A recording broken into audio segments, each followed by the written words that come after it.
Thank you for joining us today. I'm very happy to discuss with you student protests in the last century. In many societies, young people are often underestimated. They're viewed as powerless, entitled, or even lazy. Throughout history, students have played a crucial role in some of the most significant protests. They recognize oppression and injustice, organizing in large numbers, and often risking their lives and futures. If you don't mind, I want to talk about the 10 student protests that had a lasting impact in the last 100 years. The first one is about the ongoing pro-Palestinian Israel Hamas war protests that erupted on U.S. university campuses in April 2024. Can you tell us about that? Of course. On April 17th, 2024, pro-Palestinian Israel-Hamas war protests erupted in the United States. It all began when the New York City Police Department entered the Columbia University students' encampment to conduct mass arrests during a pro-Palestinian campus occupation. The protesters demanded that the university divest from Israel. Students from diverse backgrounds, including Palestinians, Arabs, Jews, and Muslims, have united to decry Israel's actions in Gaza 11. Thing that these protests spread to other universities as well. Can you share which campuses were involved? Certainly, besides Columbia and New York University, Yale University, Emerson College, MIT, and Tufts University were also part of the movement. Over 40 campuses established protest camps, and arrests occurred at various locations. The international attention these protests received is noteworthy. How did they impact other countries? The movement gained traction globally with protests spreading to Europe, Australia, and Canada.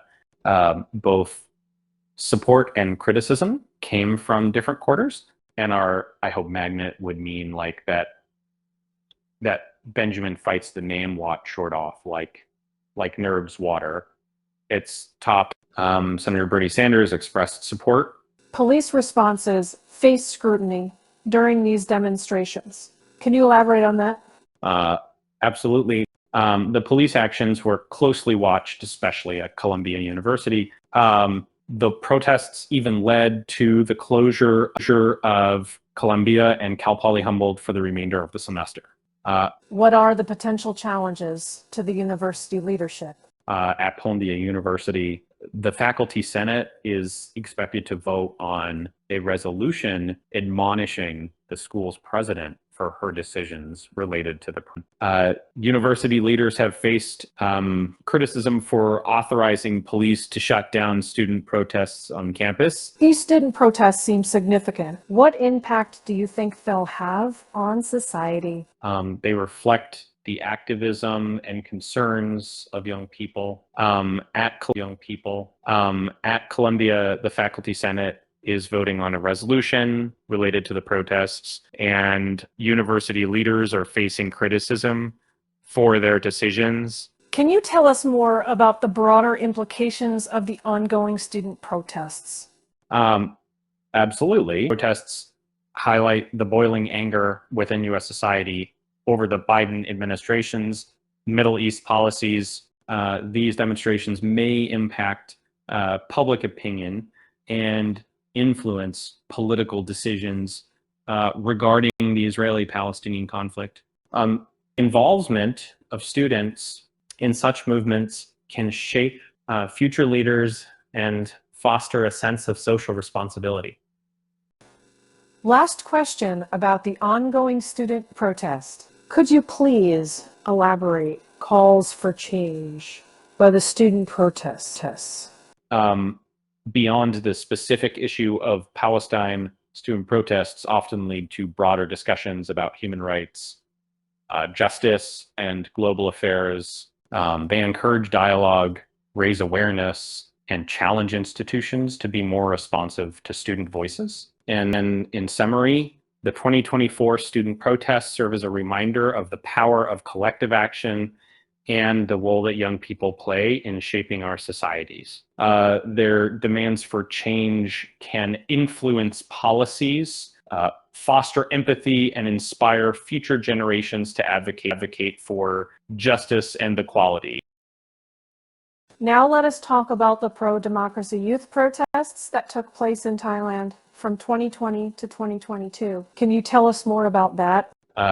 Certainly. In 2019, Thailand underwent a transition from a military dictatorship to a semi-elected government. However, military influence still loomed large. The persistence of authoritarian tactics led to widespread demonstrations by the youth in 2020. Fascinating. Could you share some key points about the origins of these protests and how students mobilized? Of course. Students played a pivotal role in organizing these protests. Thousands participated, demanding democratic reforms and an end to authoritarian practices. Inspired the Hunger Games. Protesters adopted the three-fingered salute as a symbol of resistance. Interestingly, the movement operated without a clear leader, relying heavily on social media for coordination. It's impressive how students harness social media for organization. What challenges did they face during the protests? Challenges were abundant. Protests escalated into violence as police used tear gas and rubber bullets. The COVID-19 pandemic disrupted street demonstrations, but the movement persisted. Additionally, police harassment, prosecutions, internal conflicts impacted the youth-led protests. Monarchy reform became a significant aspect of these demonstrations. How did that evolve? Initially, the protests focused on government reforms. However, they later expanded to include unprecedented calls for reforming the Thai monarchy. In August 2020, student groups publicly demanded this change, breaking a long-standing. A September rally directly challenged King Vajiralongkorn, and the movement gained momentum. Government responses must have been intense. How did they suppress the protests? The government employed emergency decrees, arbitrary detentions, and media censorship to quell the demonstrations. Clashes between protesters, police, and royalists intensified, but despite these challenges, the movement persisted. Protesters continued advocating for constitutional amendments and monarchy reform. The impact of these protests is significant. Could you elaborate on that? Certainly. The first protester in October 2021, highlighting the risks faced by activists. A list of our co-opers, right, compete second. And of course, in 2023, I think that's may determine the movement's trajectory. The courage and determination of Thai students in advocating for change deserve recognition. The third example of student protests is the March for Our Lives movement that emerged in 2018 and its advocacy for gun control legislation. Ha, can you please tell us about that? Certainly. The March for Our Lives movement was born out of the tragic Marjorie Stoneman Douglas High School shooting in Parkland, Florida on Valentine's Day in 2018. Students from the school founded Never Again MSD and took the initiative to organize a rally called March for Our Lives. Impressive. How did this movement gain momentum? On March 24th, 2018, hundreds of rallies sprouted across the United States, with the main march happening in Washington, D.C. An estimated 1 to 2 million people participated, making it one of the largest student-led protests since the Vietnam War. What specific demands did the students put forth during these rallies?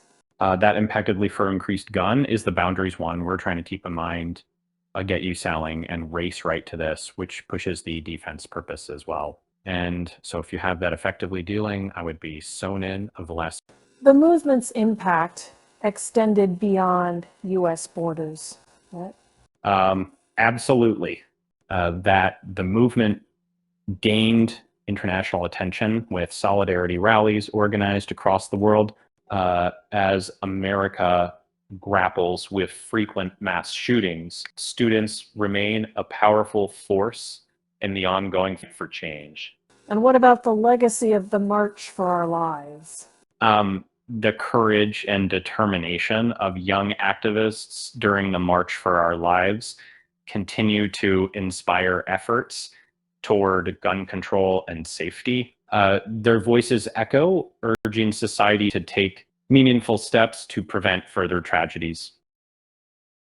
Again, this has these gigs over by someone who has it to send together and be really, really often. And he really kept in the office of making transition. Can you tell us about it? After World War II, Czechoslovakia was under communist rule.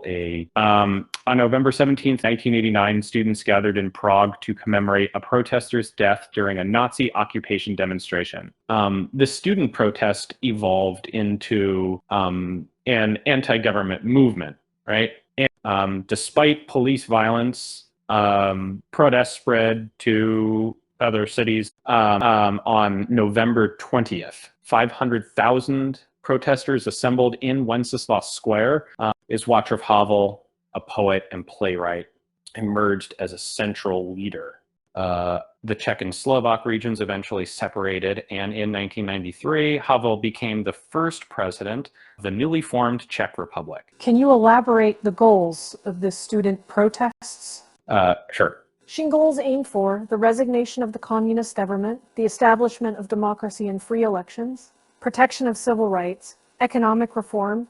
Samantha, what are the significance of the Velvet Revolution? The revolution earned its name due to the relative ease with which it occurred. As I said, Václav Havel's election completed the transformation, allowing future generations to enjoy the benefits of freedom.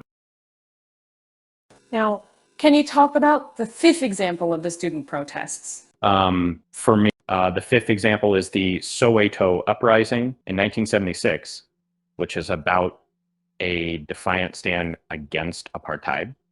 In 1976, the Soweto Uprising erupted in South Africa, leaving an indelible mark on history. The apartheid system perpetuated violence and discrimination against Black South Africans from 1948 to 1991.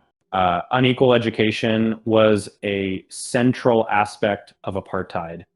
The Bantu Education Act of 1953 brought Black South African education under national government control, resulting in poorly maintained schools and limited opportunities for Black teachers. In June 1976, between 3,000 to 10,000 students marched against a specific educational directive and the broader issue of unequal education. Armed police responded violently, resulting in the deaths of 176 to 700 people and injuries to about 1,000. Students persisted in organizing and anti-apartheid protests spread across the country. International attention and condemnation of the apartheid regime grew, prompting global action. can you tell us the significance of this protest? And they do not process them. Worldwide groups urged universities to divest from corporations supporting the South African government. And these efforts set the stage for the eventual end of apartheid. And now June 16th becomes National Youth Day in South Africa, commemorating the courage and sacrifice of those who stood up against injustice during the Soweto Uprising. The Soweto Uprising remains a testament to the resilience of youth and their unwavering commitment to justice. Now, let us talk about the Tlaco Massacre in 1968. That was a tragic chapter in Mexico's history. Could you please briefly tell us about that? Yes. The Tlatelolco Massacre, also known as the Night of Tlatelolco, unfolded on the afternoon and night of October 2nd, 1968 in the Plaza de las Tres Culturas in the Tlatelolco section of Mexico City. The year 1968 in Mexico City was marked by rising social tensions and a breaking down of barriers. Workers and marginalized urban communities forged alliances, challenging the political regime.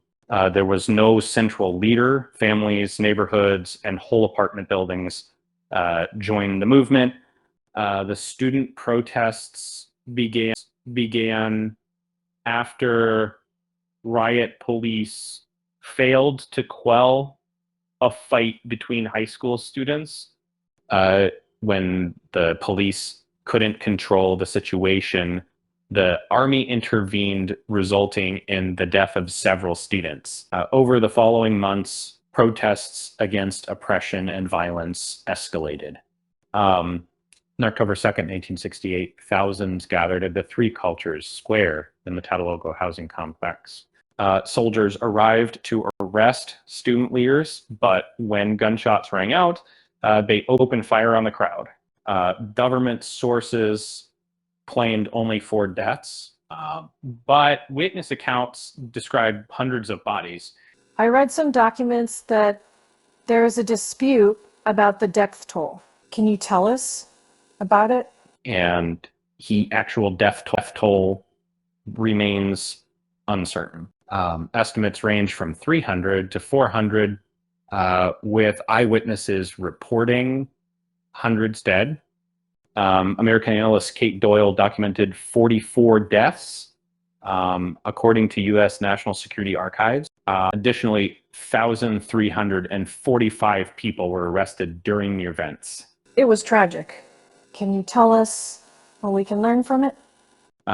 Formal investigation was delayed for decades, leaving unanswered questions. Official documents suggest that a special branch of the military posted snipers to provoke the troops. October 2nd is now recognized as a national day of mourning, symbolizing resistance against authoritarianism. The Tlatelolco Massacre serves as a somber reminder of the sacrifices made by those who stood up for justice. Okay, now let us talk about the student protests in 1970 in the Kent State University. But General, the Kent State shootings, also known as the May 4th Massacre, left an indelible mark on American history. That in 1970, during the Vietnam War, tensions ran high on college campuses across the United States. On May 4th at Kent State University in Ohio, students gathered to protest the expanding U.S. involvement in the war, the presence of the National Guard on campus, and the draft. 28 National Guard soldiers fired approximately 67 rounds in just 13 seconds. 4 students were killed and 9 others were wounded. 1 student suffered permanent paralysis. Among the victims were Allison Krauss, Jeffrey Glenn Miller, Sanderly Scheuer, and William Knox Schroeder.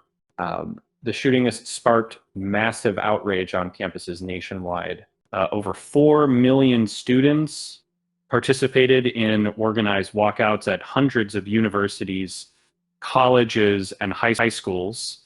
Public opinion intensified during an already contentious time regarding the U.S. role in the Vietnam War. What is the legacy of the Kent State University shooting? The Kent State campus shut down, and a nationwide student strike unfolded. Anti-Vietnam War protests, including the one at Kent State, transformed student activism, raising the stakes of protesting and solidifying an anti-war sentiment. The Pulitzer Prize-winning photo by John Philo, capturing a 14-year-old girl crouched over a victim's body, remains a haunting reminder of that tragic day. Can you tell us about the eighth example?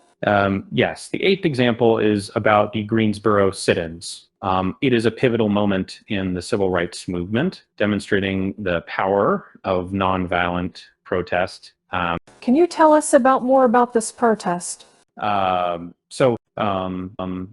1960, four Black students from North Carolina Agricultural and Technical College planned a sit-in at Woolworth's in Greensboro, North Carolina. And on February 1st, they sat at the segregated lunch counter and refused to leave when denied service. A local white businessman alerted the media, sparking a series of nonviolent protests. The Greensboro sit-ins led to the F.W. Woolworth Company removing its policy of racial segregation in its southern stores. Though not the first sit-ins of the civil rights movement, they became the best known and a catalyst for subsequent sit-ins.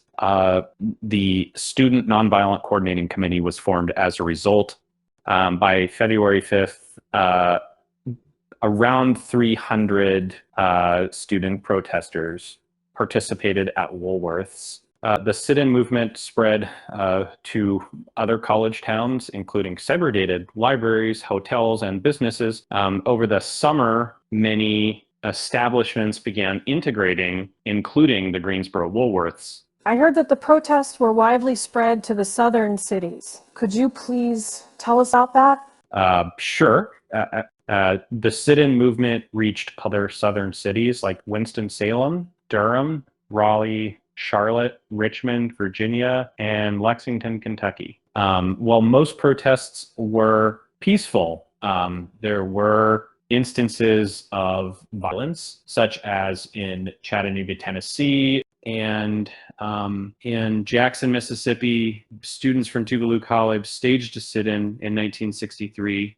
What is the legacy of the Greensboro sit-ins? The Civil Rights Act of 1964 mandated desegregation in public accommodations. The former Woolworths in Greensboro now houses the International Civil Rights Center and Museum, preserving this historic moment. The Greensboro sit-ins exemplify the courage and determination of those who fought for equality. Now let us talk about the White Rose, the ninth example of student protests which occur in the Second World War. Example. Yes. The White Rose stands as a remarkable example of courage and resistance during one of history's darkest periods. Founded by medical students, the White Rose emerged in Nazi Germany, witnessing SS troops, quote, atrocities against Jewish civilians on the Eastern Front compelled them to take action. Siblings Hans and Sophie Scholl played central roles. The group anonymously published leaflets opposing the Nazi regime. They painted graffiti on Munich buildings with phrases like "Down with Hitler." The White Rose was caught spreading leaflets and faced a sham trial. Hans, Sophie Scholl, and Christoph Probst were executed by guillotine. Sophie defiantly wrote Freiheit on her indictment. The group authored 6 leaflets denouncing Nazi crimes and oppression. They openly condemned the persecution and mass murder of Jews. In their second leaflet, Allied planes dropped their final leaflet over Germany in July 1943. What is the legacy of the White Rose? What we learn from it? The White Rose is highly respected in Germany and abroad. Their resistance continues to inspire young activists fighting for justice. The White Rose's unwavering commitment to freedom remains a beacon of hope Okay, now let's talk about our last example of the student protests that changed the world, the Fisk University protests of 1924-1925. That protests were a significant student-led movement that challenged the restrictive policies of Fisk University's president, Fayette McKenzie. Can you tell us more about that? Sure. Fisk University, located in Nashville, Tennessee, faced restrictions imposed by President Fayette McKenzie, and McKenzie discontinued the school's magazine and newspaper, canceled the baseball team, cut the football team's budget, and outlawed most extracurricular activities. Strict dress codes for women were enforced, and interactions between male and female students were restricted. In May 1924, Du Bois, an alumnus of Fisk, delivered a speech criticizing Mackenzie's policies. Du Bois particularly condemned Mackenzie's practice of taking black female students to sing in white men's clubs to raise money for the university. Du Bois urged Black America not to send their children to Fisk until Mackenzie was removed. What were the students' demands? Students and alumni demanded changes. Initially, gaining Mackenzie's agreement to some compromise. However, Mackenzie eventually refused to cooperate with student leaders. In March, male students protested peacefully, carrying placards demanding change. Mackenzie called in all police who broke up into and searched the men's dormitory, and the opinions in black and white communities remained divided. The Fisk University protest left a lasting impact on the institution and its governance. Du Bois' passionate critique in the students' peaceful protests challenged the status quo and paved the way for change. Thank you so much for watching this video. Hope you have learned more about student protests in the last 100 years. Again, students have played a crucial role in those significant protests. They recognize oppression and injustice, organizing in large numbers, and often risking their lives and futures. Please subscribe to our channel. See you next video.